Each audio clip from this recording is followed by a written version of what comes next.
has begun a great work in you. He's gonna perform it. He will perform it. Oh yeah. He which has begun a great work in you, he's gonna perform it. He will perform it. He will perform it. Perform it. All you gotta do is hold on. Don't you give up. Don't give up. Hold on. Hold on. He will. He'll fill your cup. Hold on. Hold on. Don't give in. Don't you give in. All you gotta do is be strong. It ain't over until you win. Perform it. Yes, you will. Perform. Whatever you need, perform. God will perform. Perform. Yes, he will. He which has begun a great work in you, he's gonna perform it. Yes, he will. I wanna tell you, he which has begun a great work in you, he's gonna perform it. He will. Perform it. Yes, he will. All you gotta do is hold on. Don't you dare give up.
Well, great morning every day, everybody. This is a day the Lord has made, and we're going to rejoice and be glad in it. I hope you can already sense the favor of God as He is outpouring it. It's a great outpour today.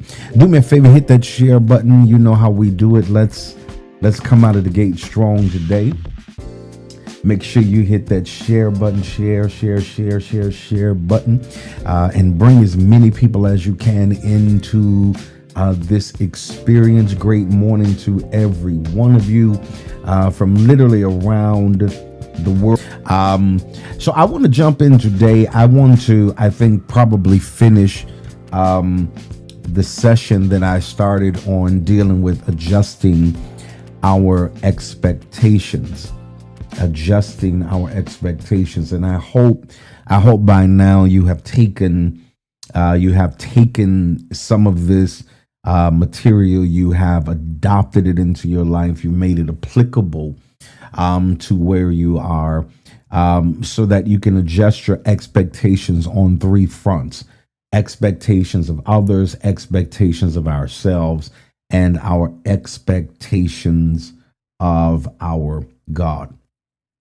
And so I want to jump in it. I want to jump into the third installment of that today, and say to you, stop expecting peace from people who are at war within themselves.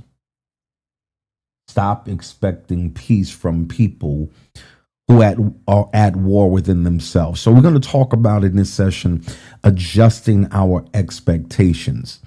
And as a premise statement is, sometimes you expect a lot out of somebody simply because you'd do that much for them. No question about it. Nothing is off limits. Nothing is out of the question. There is absolutely no foreseeable limits to which I will not go to make sure you are good and to make sure you are taken care of. And you would think that with you exhibiting this kind of limitless love, selfless extending of yourself, that it would just automatically be a reciprocal kind of thing. But the truth of the matter is, unfortunately, it does not work that way. You can be selfless, you can be 1,000% all in, and it does not necessarily guarantee that you're going to get even a fraction of it back. I wish it was that way, but unfortunately, it just does not work that way. And ladies and gentlemen, somehow, unfortunately, we break our own hearts because we keep expecting people to be as attached, as attracted, and as accommodating to you and I as we are to them. And at some point, you've got to ask yourself this question: who's hurting you? And your transparent and honest response has got to be, my own expectation. It's I'm expecting people to be to me what I am to them. And I said it to you before, it's difficult finding a you. You don't run across a me every day. And so it's difficult to find a you. And the truth of the matter is, let me make this as a sidebar interjection. And you may want to write this down, or even more importantly, you may want to rehearse this in your mind. When you stop expecting people to be perfect, you can like them for who they actually are. Sometimes it is our expectations of people. And on another note, it's not that our expectations of them. Sometimes we have expectations of them conforming to what we want them to be and who we want them to be, right? And when that doesn't happen, of course, we become gravely disappointed because you're not who I expected you to be. Well, you can't expect me to be your clone or a replica or a robot, right?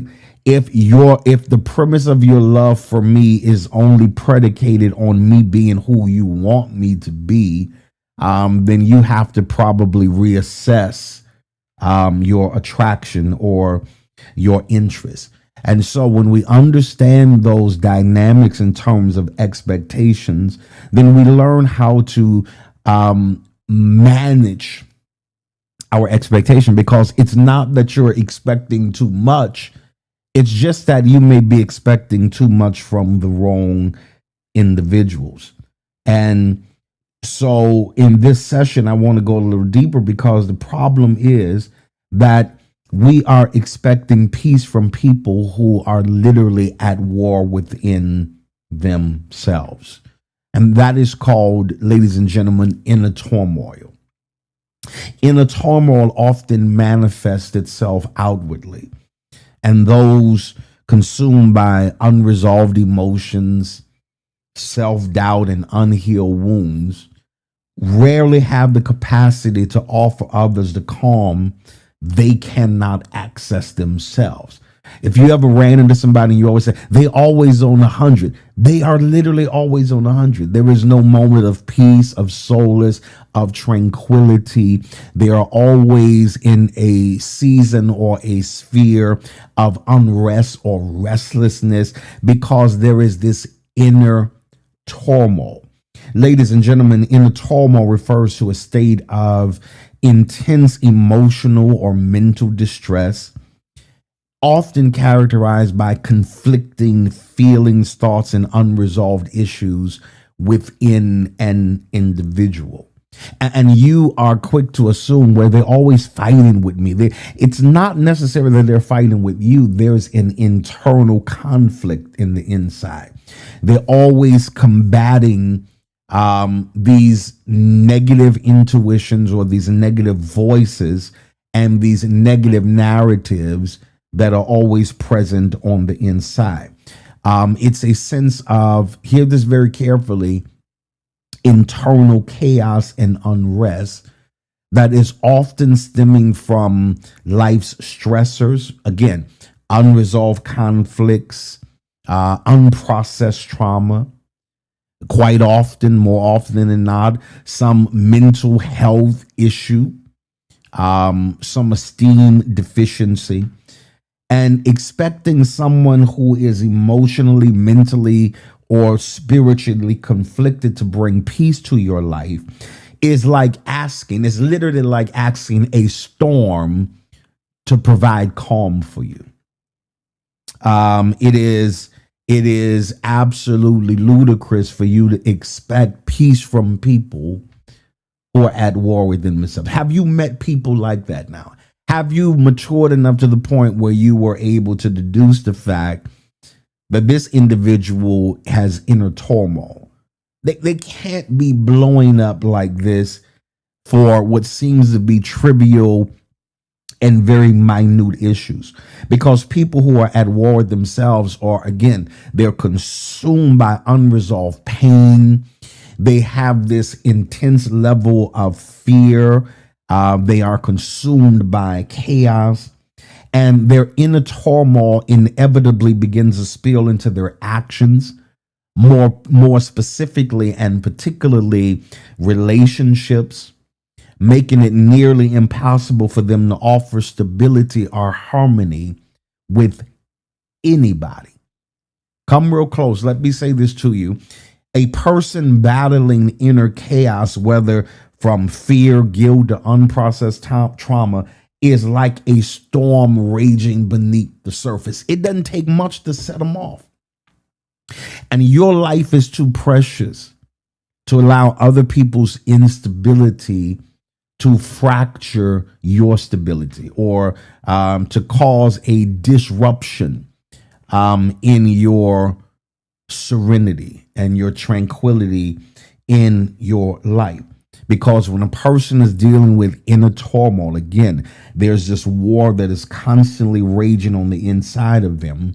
Their actions, their words, and their energy will inevitably reflect that turbulence, leaving little room for stability are harmony. And you said it yourself, man, they always got an issue. They never can get along with anybody. And here you are wasting your energy, your effort, your enthusiasm on people who will not change until they recognize the need to change.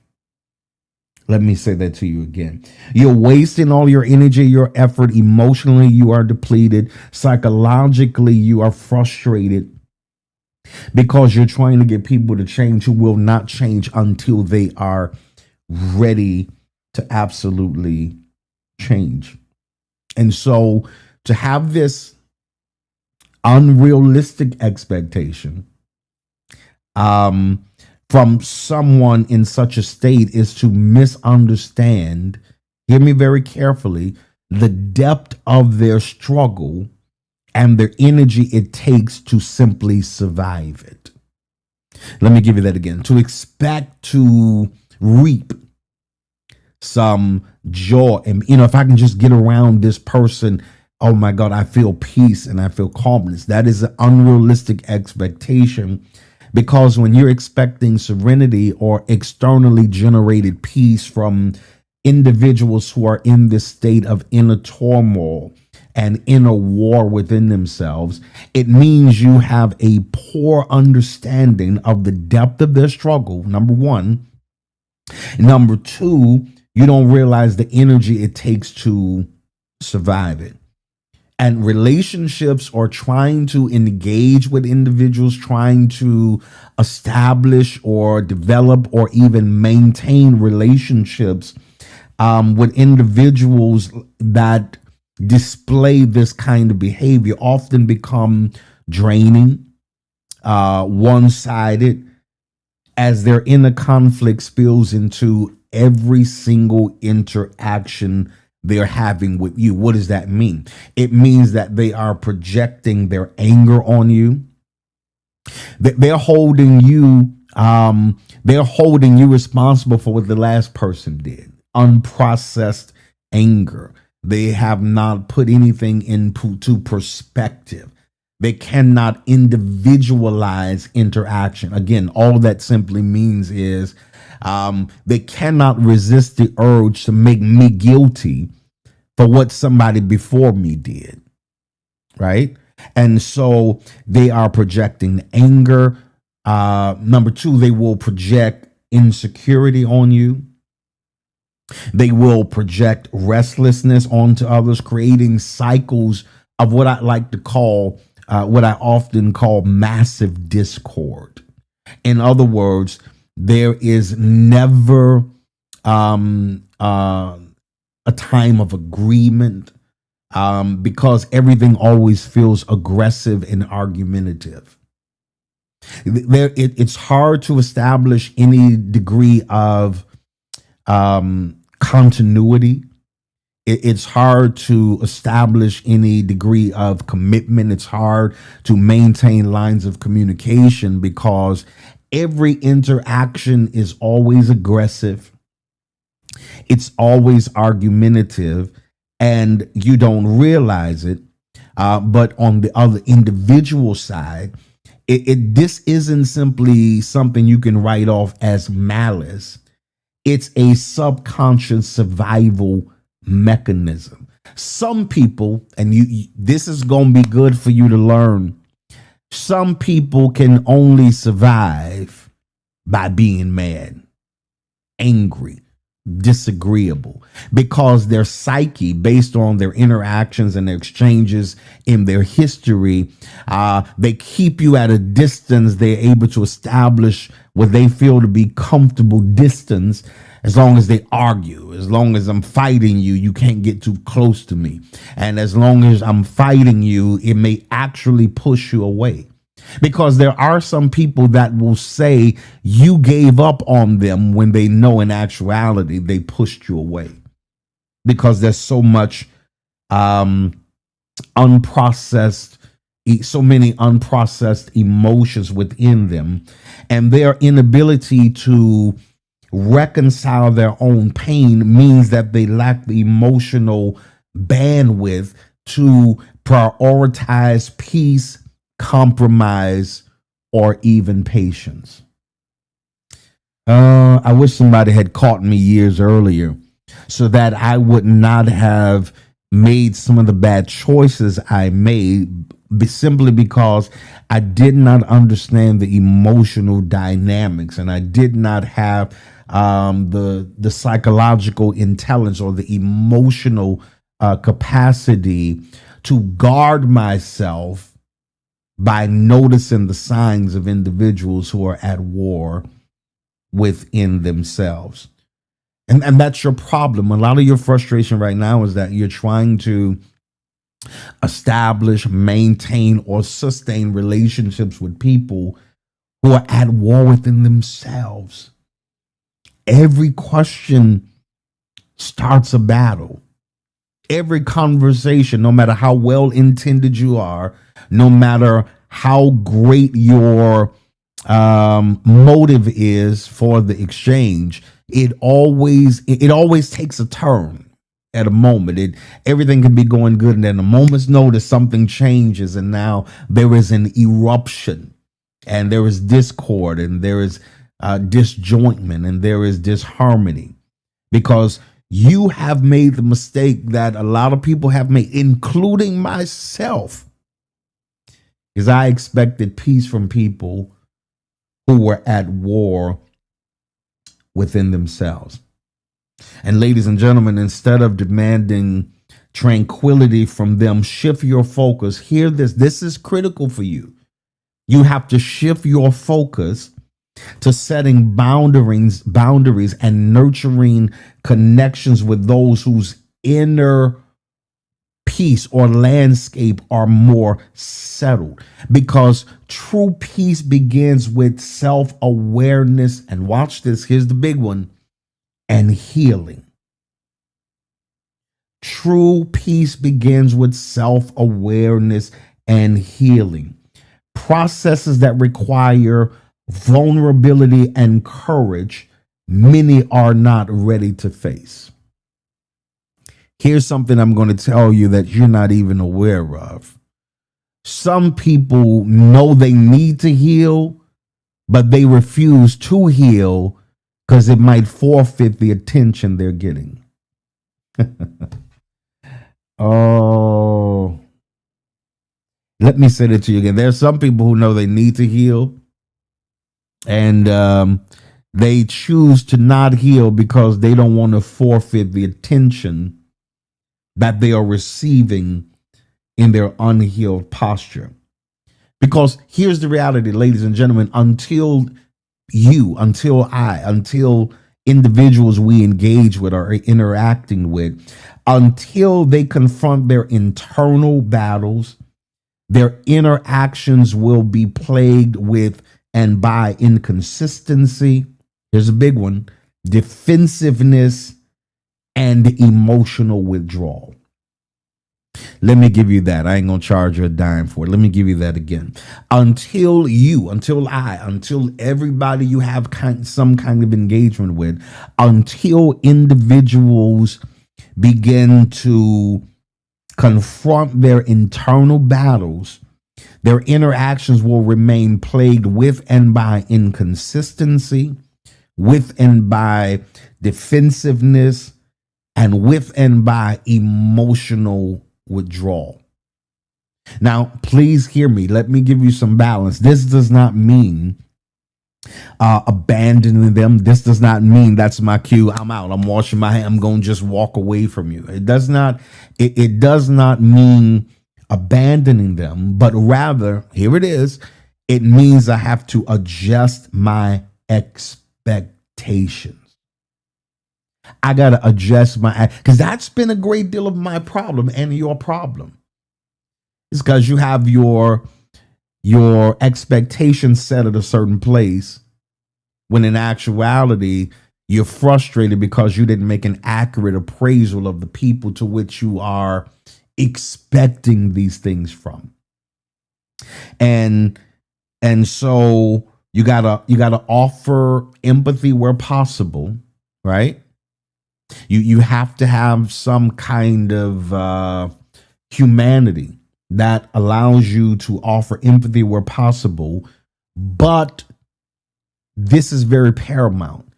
You have to protect your own peace by recognizing that their journey is their journey alone. And I'll get into that in a minute, because I get a lot of emails. I get a lot of these kind of questions in counseling sessions. You have to be concerned without being consumed. Let me give you that again, because that's going to help you in this next stage of your life. When people are struggling, when you finally get to the point where you recognize, I have to withdraw my expectation, because I recognize that I cannot expect peace from people who are at war with themselves. But again, that does not mean abandoning them, but it means, however, that I must begin to adjust my expectations. I have to offer empathy where possible, but protect my own peace by recognizing that your journey is your journey, and it does not mean I have to be consumed by it, nor does it mean I have to allow what you're going through to complicate my life. I can be concerned without being consumed. I hope you get that. You got to get that internally, because by directing your energy toward those who cultivate harmony within, you create space in your life. Watch this. First of all, you create a space in your life to attract into your life people who are interested in mutual growth, individuals who are interested in reciprocation, right? Because a lot of the frustration you're feeling and a lot of the disharmony you are feeling is because you may be connecting with people who have the slightest interest in reciprocation. Again, there are some people that will take as long as you keep giving. They have no limit to it. And so if I'm going to adjust my expectations and realizing that I cannot expect peace from people who are at war within themselves, what are some steps that I have to take? Of course, number one, and it is critical, again, you have to release unrealistic expectations. I did not say release the person or the individual, but you got to, again, reassess who they are, what they have, what stage of life they're in, what they can contribute, what their limitations are. See, that is a lot of the problem. We keep giving access to people in our lives without properly vetting them, right? Because let's be honest. Usually you just have to be fine enough, look good enough, smell good enough, and we cool. That's all we need to check off the checklist, right? And then it takes you a little while to understand you can be fine and crazy. Oh my God, you can look like a model and be a monster internally, right? Because you have to first of all, you have to pray about everybody that's coming in alignment or close to the proximity of your life. You have to have discernment, because you never want to be more desperate than you are discerning at any stage in your life. And so anybody who's attempting to gain entry into my life, right, I have to be mature enough to look past the surface things, the trivial things. And I got to get down to the things that are ultimately going to be determining factors. So we're talking about adjusting our expectations of others and even ourselves. And in this session, we're talking about we cannot expect peace from people who are at war within themselves. So number one, what do I have to do? Release unrealistic expectation. Here's the bottom line. I'm going to just cut to the chase. A person drowning in their own struggles cannot save somebody else. I'm going to let that sink in for a moment, particularly for, again, I cannot tell you how many counseling sessions I have, and people have ascribed to themselves to be Superman, Superwoman. they've ascribed to themselves, I'm gonna be Superman, Superman. I can change them. I could get them to conform. I can get them to shift. You are delusional. People only change when they want to change. Their capacity to show up calmly and consistently and committedly is limited by their internal battles. You cannot save a drowning person who is struggling. They will take you under in the process. So you got to release realistic expectations. Number 2, you got to set compassionate boundaries. Now that is beyond crucial for you. I know you love hard. And I know you give everybody everything you got. So it's almost an unrestricted proclivity. So if that connection feels good to you, you go all in. You give everything you got.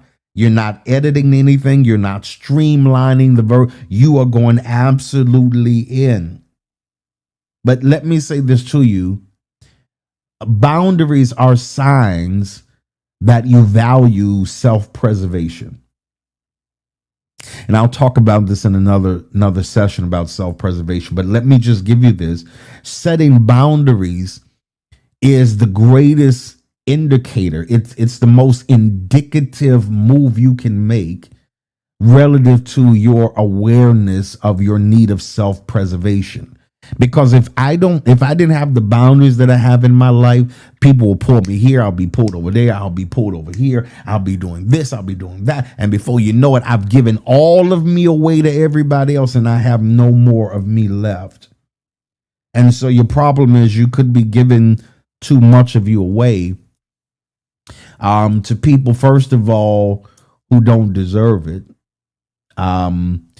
People... because I've learned a lot of years ago, just because they want you doesn't mean they deserve you. You may need to post that at some point today. Just because they want you doesn't mean they deserve you. And so I got to make the adjustments in my expectations. Number 1, I got to release unrealistic expectations. Number 2, I've got to set compassionate boundaries. Because you can care for somebody without absorbing their chaos. And I don't want to be redundant, but then again, I actually do. Because your heart is so big. I'm talking to you right there. Yeah, I'm looking at you. Your heart is so big. Your spirit is so just wonderful. And you just love everybody and you'd give everything you have for somebody. And you've actually gone without for somebody. You shelved your dream in efforts to help other people with their dreams. And you push your stuff to the side just to play a supporting role in somebody else's journey in their life. And the reality of the matter is, just because you care, and stop letting people make you feel guilty. I care, but I care about me as well by not wanting to absorb the chaos. And I can tell you from personal experience as a counselor, people will leave out of the session and say, "Oh my God, I feel so much lighter." Whoo, that was a weight off my chest. And by the time they get in the car and get in the parking lot and drive off, 5 minutes later, boom, it's a weight transfer. I was absorbing the weight, absorbing the distress. But you learn how to manage it, particularly in my role, but just an individual who does not do this for a living on a daily basis, then you have to put boundaries in place so that you're not overwhelmed by other people's chaos to the point where you start absorbing their chaos, because boundaries protect your energy. But hear this. Now, if you get this, it was going to be worth you tuning in today. Boundaries not only protect your energy, watch this, they prevent resentment. they prevent resentment. The reason I have to have boundaries in my life because it protects my energy and it protects me from being resentful toward anybody. I don't take phone calls after a certain hour. No, I'm not talking when I've set out a time for rejuvenation, right? Because you have to protect you. Because here's what I've lived long enough to tell you. People will take everything you got, and the moment you stop giving it, they'll just move right on to somebody else. Start the same cycle over and over again. Number 4, you got to practice detachment with love. Now, we're talking about what do we have to do to adjust our expectations, because I've made the terrible mistake as you have made, and that was you're expecting peace from people who had war within themselves. So number 1, I've got to release unrealistic expectations. Number 2, I've got to set compassionate and consistent boundaries, right? Or concrete boundaries that I don't waver from, that I don't move because I got soft and you got to my heart. No. I have to practice detachment with love. Number 3, detachment isn't indifference. It's acknowledging, again, that their journey is their journey alone. Because have you figured it out yet?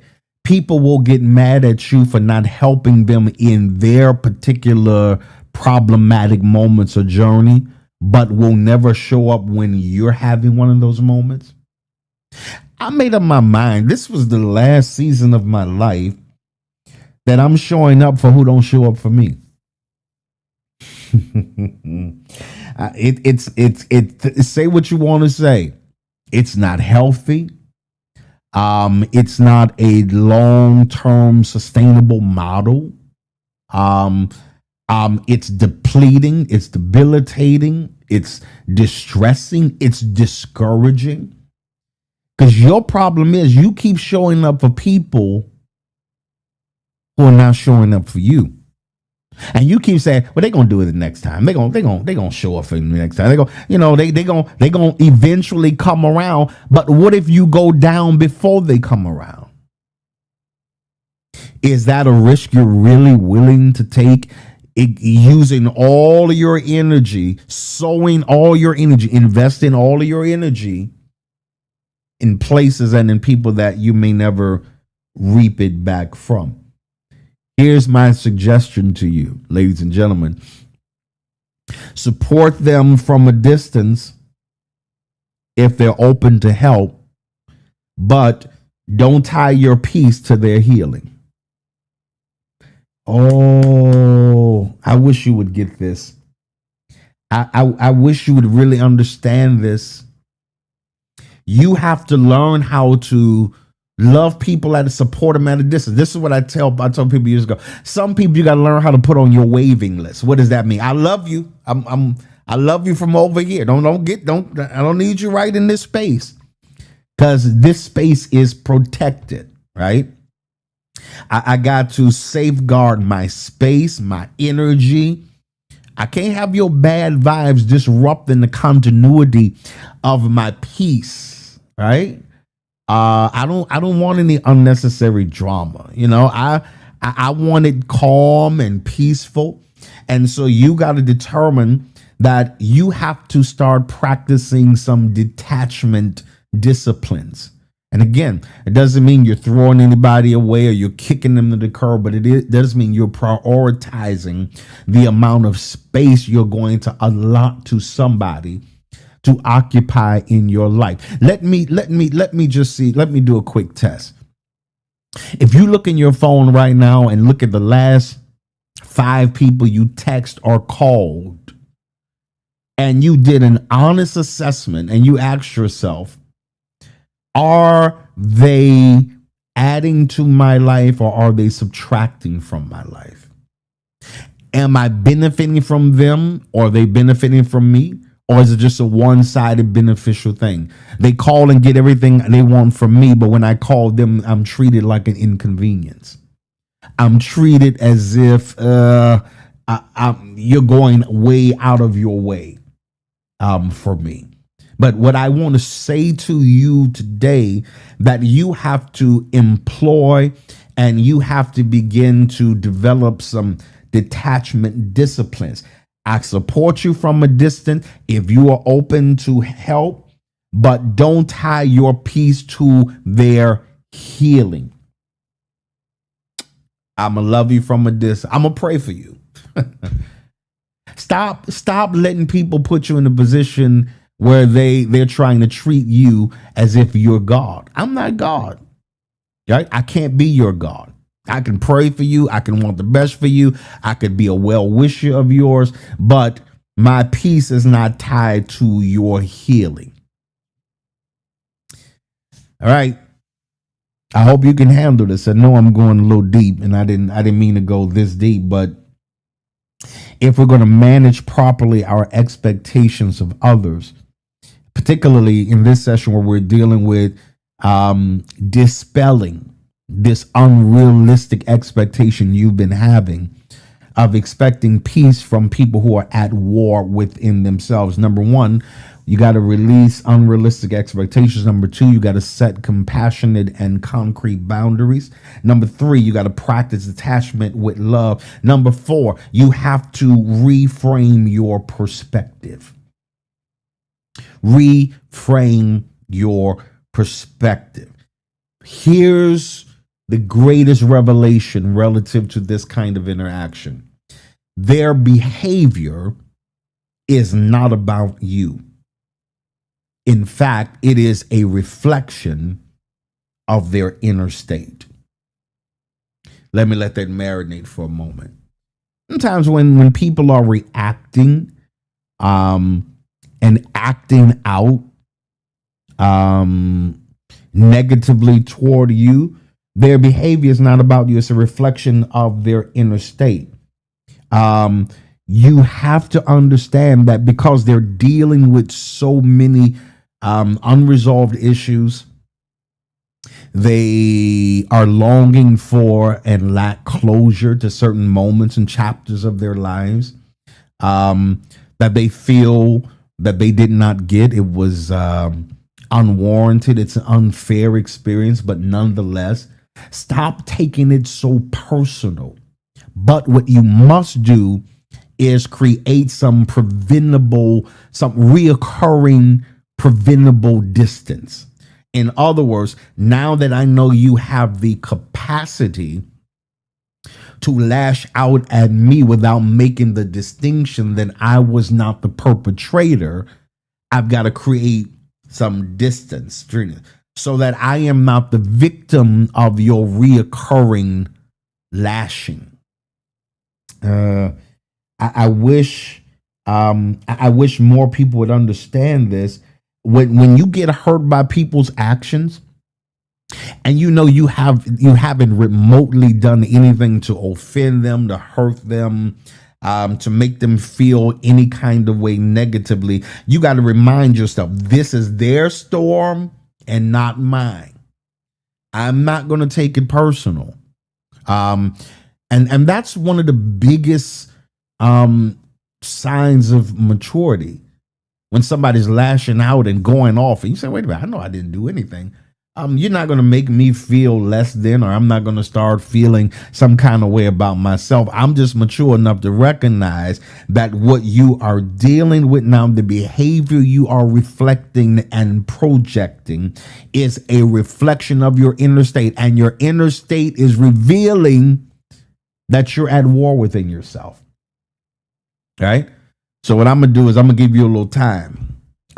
I'm going to remove myself from the situation.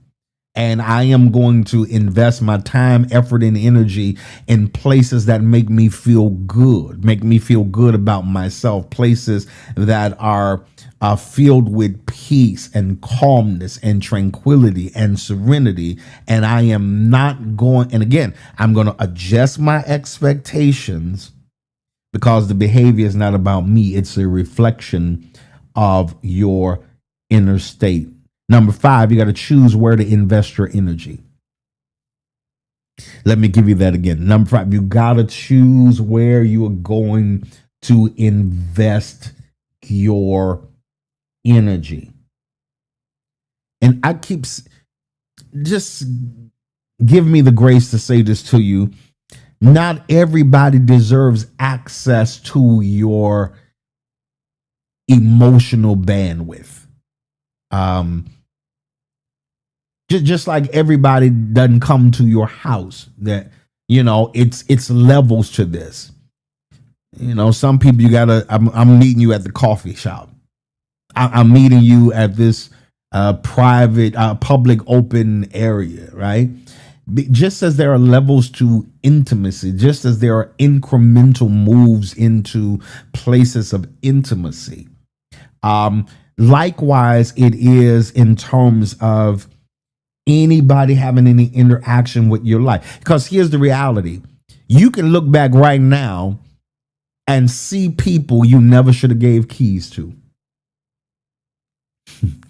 Go ahead, take a moment.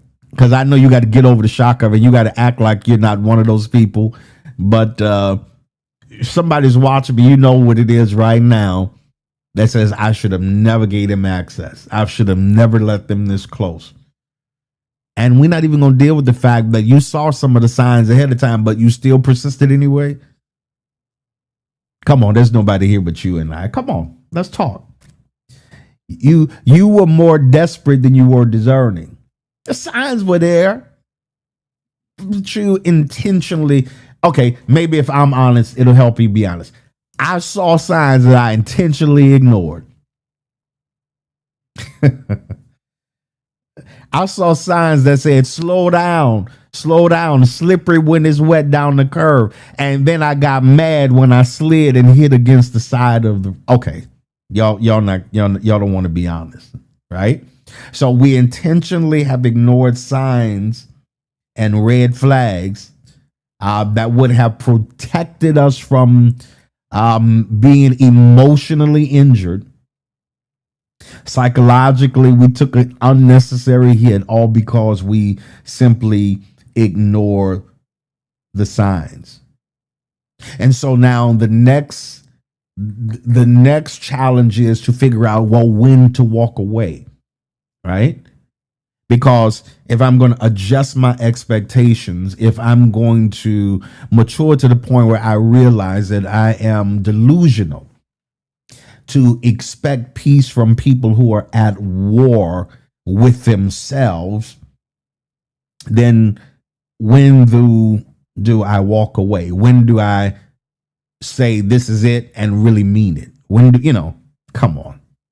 You're grown. You've been around a little while now. You know there's a difference between I'm done and I'm done.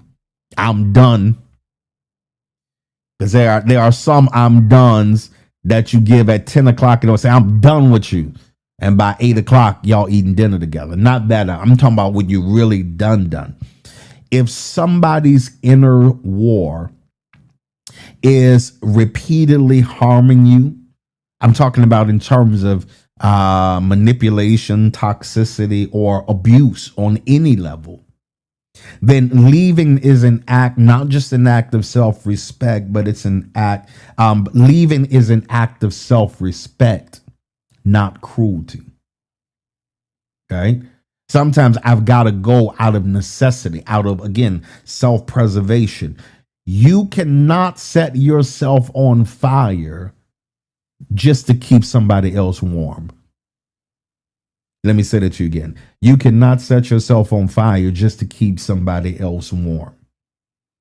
Here's what I want you to say. Here's what I want you to say in your mind, out of your mouth. I will not confuse my compassion for others with a responsibility to fix them. Let me give you that again.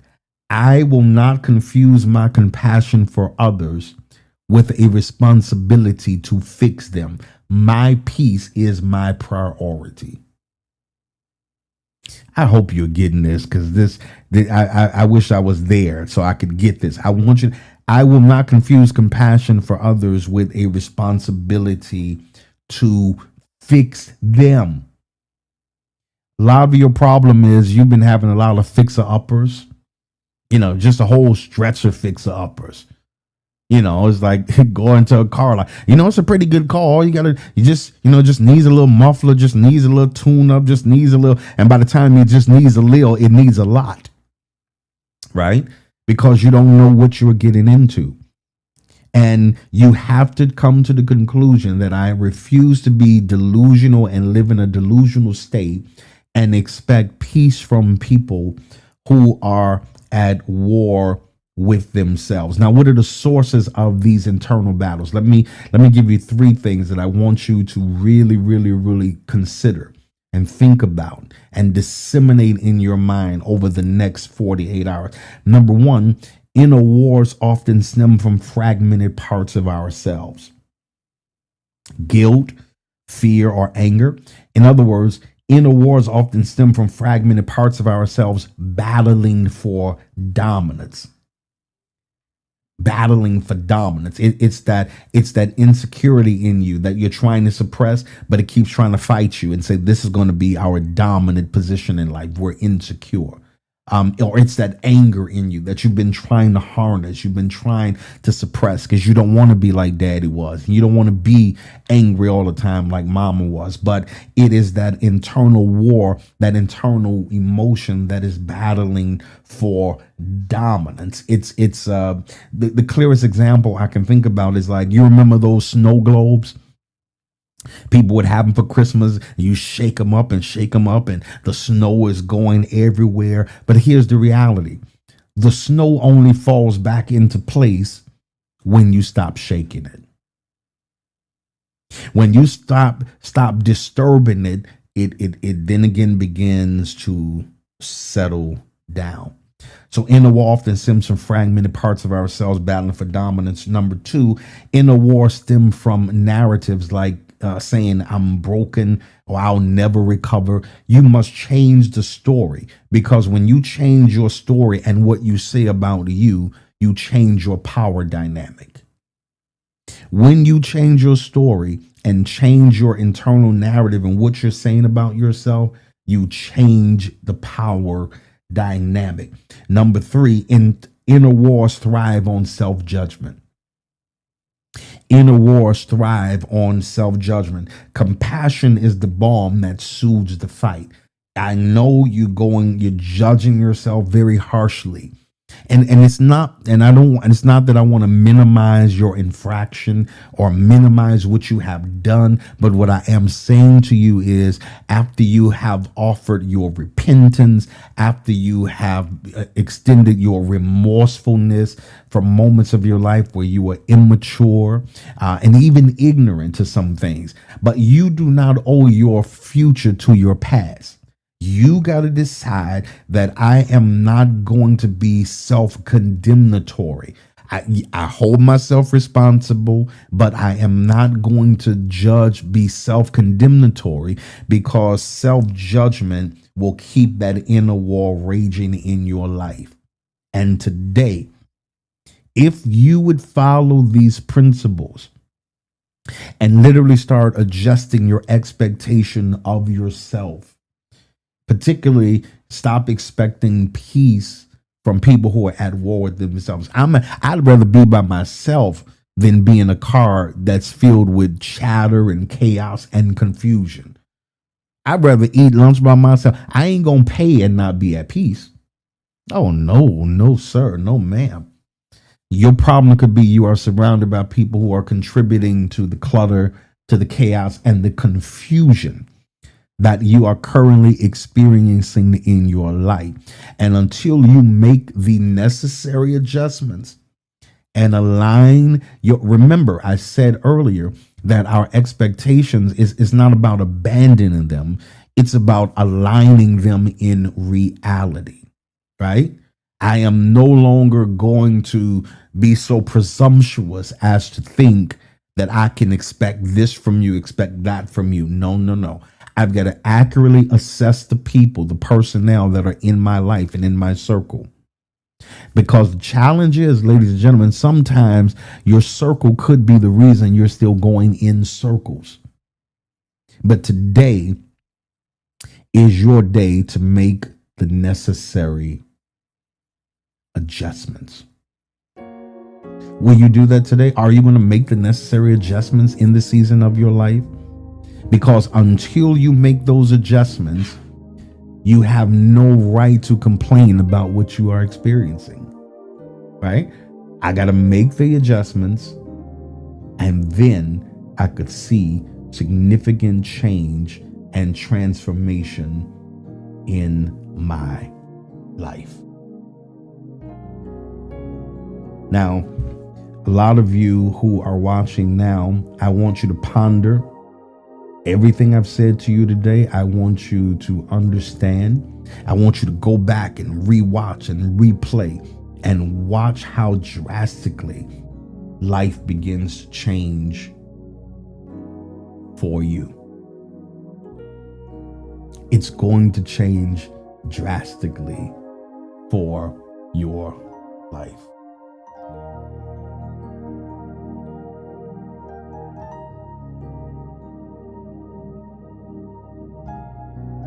At this time, I want to pray. I want to pray for you, Father, in the name of the Lord Jesus. I pray for your people today who are watching, that this was not a haphazard event for them. They tuned in at the right day at the right time to hear exactly what they needed to hear to do something differently about and with their lives. And so now, God, I pray they have the tools and the strategies and the instruction to accomplish just that. In Jesus' name we pray. Amen and amen.